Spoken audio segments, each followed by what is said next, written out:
ଏବେ ପ୍ରତି ଗ୍ରାମରେ ମିନି ରାଇସ୍ ମିଲର ଚାହିଦା ବହୁତ ମାତ୍ରାରେ ବଢ଼ି ଚାଲିଛି ଏବଂ ପ୍ରତି ଗ୍ରାମରେ 2ରୁ 3 ମିନି ରାଇସ୍ ମିଲ୍ ଆପଣଙ୍କୁ ନିଶ୍ଚିତ ମିଳିଯିବ।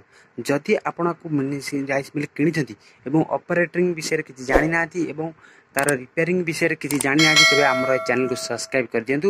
କାହିଁକିନା ଚ୍ୟାନେଲରେ ଆପଣଙ୍କୁ ରିପେୟାରିଂ ଭିଡ଼ିଓ ରିପେୟାରିଂର ସବୁ ଭିଡ଼ିଓ ଦେଖାଇବା ସହିତ ଆମେ କିଭଳି ଭାବରେ ଏ ମେସିନ୍କୁ ଚଲାଇ ପାରିବେ ଠିକ୍ ଅଛି ସେ ବିଷୟରେ ମଧ୍ୟ ଆମ ଏ ଚ୍ୟାନେଲରେ ଅପଲୋଡ଼ ଅଛି।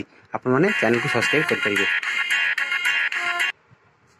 ଯଦି ଆପଣଙ୍କର ଚାଉଳରେ ବହୁତ ମାତ୍ରାରେ କୁଣ୍ଡା ରହୁଛି ଏବଂ ଫ୍ୟାନ୍ ଯେଉଁ ଅଛି ଫ୍ୟାନ୍ଟା ସେ ଫ୍ୟାନ୍ ବହୁତ କମ୍ ପବନ ନେଉଛି ଯାହାଫଳରେ କି ଆପଣଙ୍କର କୁଣ୍ଡା ପଟେ ଚାଉଳ ପଟେ ବହୁତ ମାତ୍ରାରେ କୁଣ୍ଡା ରହିବା ସହିତ ବହୁତ ଅସୁବିଧାର ସମ୍ମୁଖୀନ ହେଉଛନ୍ତି। ତେବେ ଆପଣଙ୍କୁ ଧରି ନେବାକୁ ପଡ଼ିବ କି ଆପଣଙ୍କର ଯେଉଁ ଫ୍ୟାନ୍ ଅଛି ଯେଉଁ ଫ୍ୟାନ୍ ଅଛି ଆପଣଙ୍କର ଫ୍ୟାନ୍ ଖରାପ ହେଇଯାଇଛି ଠିକ୍ ଅଛି। ସେତେବେଳେ ଆପଣଙ୍କୁ ଫ୍ୟାନ୍ ରିପେୟାରିଂ କରିବାକୁ ପଡ଼ିବ ଏବଂ କିଭଳି ଭାବେ ରିପେୟାରିଂ କରିବେ ଦେଖନ୍ତୁ। ଯଦି ଆପଣଙ୍କର ଫ୍ୟାନ୍ ଏ ଯେଉଁ ପାତ ରାଗ ସବୁ ନଷ୍ଟ ହେଇଯାଇଥିବ ଆପଣ ଦେଖିପାରୁଥିବେ ନଷ୍ଟ ହେଇଯାଇଥିବ ଏସବୁ ନଷ୍ଟ ହେଇଯାଇଥିବ ତେବେ ଆକୁ ରିପ୍ଲେସ୍ କରିବାକୁ ପଡ଼ିବ। ଏଇଟାକୁ ଯାହା ବଜାରରେ ମୂଲ୍ୟ ଆର 500-600 ଟଙ୍କା ପଡ଼ିବ ଏଇଟାକୁ ରିପ୍ଲେସ୍ କରିବାକୁ ପଡ଼ିବ। ନଚେତ ଆପଣ ରିପ୍ଲେସ୍ ନ କରିବେ ରିପେୟାରିଂ କରିପାରିବେ ଠିକ୍ ଅଛି। ଏମିତିଆ ଯେଉଁ ହୁକ ଦେହରେ ଲାଗିଆ ହୁଏ ଏମିତିଆ ନେଇପାରିବେ ଠିକ୍ ଅଛି। ନେଇ ଆକୁ ଲଗାଇ ପାରିବେ ଲଗାଇଲେ ଆପଣଙ୍କର ଆରାମସେ ଏ ପ୍ରୋବ୍ଲେମ୍ ସଲ୍ଭ ହୋଇଯିବ। ଆପଣମାନେ ଦେଖିପାରୁଥିବେ ମୁଁ ବର୍ତ୍ତମାନ ମୋର ରିପେୟାରିଂ ଚାଲିଛି। ସବୁ ଜିନିଷପତ୍ର ଖୋଲା ହେଇ ଥୁଆ ହେଇଛି ଠିକ୍ ଅଛି। ଫିତା ଥୁଆ ହେଇଛି ଏସବୁ ରିପେୟାରିଂ ହେବ ଥୁଆ ଚାଲିଛି। ଯେହେତୁ ମୋର କୁଣ୍ଡା ପ୍ରବଳ ମାତ୍ରାରେ ରହୁଥିଲା ଚାଉଳରେ ବହୁତ ମାତ୍ରାରେ ଚାଉଳର କୁଣ୍ଡା ରହୁଥିଲା ବହୁତ ଅସୁବିଧାର ସମ୍ମୁଖୀନ ହେଉଥିଲି ସେଥିପାଇଁ ବର୍ତ୍ତମାନ ମୋତେ ଖୋଲିକି କରିବାକୁ ପଡ଼ୁଛି।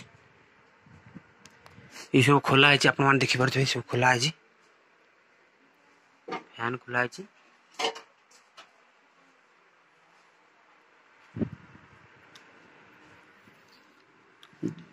ଯଦି ଆପଣ ଆକୁ ରିପେୟାରିଂ କରିପାରୁନାହାନ୍ତି ତେବେ ଆକୁ ରିପ୍ଲେସ୍ କରିଦିଅନ୍ତୁ ଠିକ୍ ଅଛି। ଟଙ୍କା 500 ଟଙ୍କା ପଡ଼ିବ ଏଇଟା ଆକୁ ଆଣି ଏ ନଟ୍ଟା ଖୋଲି ଆକୁ କାଢ଼ି ନୂଆଟା ଲଗାଇ ଦେବାର ଅଛି। ଆଉ ଯଦି ତା ନ କରିବେ ଯଦି ରିପେୟାରିଂ କରିବାକୁ ଚାହୁଁଛନ୍ତି ଏମିତିଆ ପ୍ଲେଟ୍ ନେଇ ରିପେୟାରିଂ କରିପାରିବେ ଠିକ୍ ଅଛି।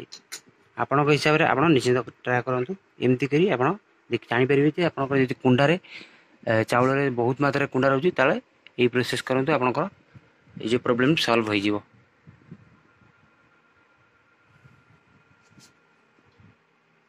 ये मोर छोट बिजनेस देखिए तो फैन लगी आपन केमी लगुच निश्चित कमेंट माध्यम कमेंट करदे और चैनल को जब सब्सक्राइब एपर्तंत भी नहीं करना तेज निश्चिंत सब्सक्राइब कर बेल आइकन प्रेस करूँ और भाई की सपोर्ट निश्चित कर दिखाँ। ये हूँ पब्लेजर मेसीन पब्लेजर।